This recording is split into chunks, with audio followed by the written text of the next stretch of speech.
You are looking at Julian's pronunciation guide, where we look at how to pronounce better some of the most mispronounced words in the world, like this other curious word. But how do you say what you're looking for today? Let's learn once and for all how to pronounce those two words correctly in English. If you want to learn more vocabulary that is confusing in English, make sure to stay tuned. I've got tons more interesting, fascinating pronunciations for you. So the top word here is the noun, pronounced in British English as fraud.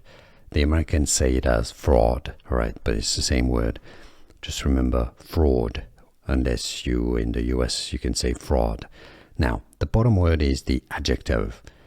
Something that is fraud is fraudulent. British English pronunciation, fraudulent. So you have a J sound. Some may pronounce it a bit more like a J sound. J. Fraudulent, fraudulent. Now the Americans say it more as fraudulent, fraudulent. Stress on the first syllable. So fraud or fraud and fraudulent or fraudulent.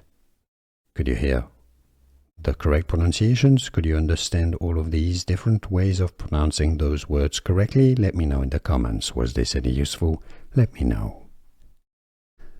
Here are more videos on how to pronounce more confusing words and names too many mispronounced. Like this video if you found it useful. I appreciate your support. I'll see you soon and thanks for watching.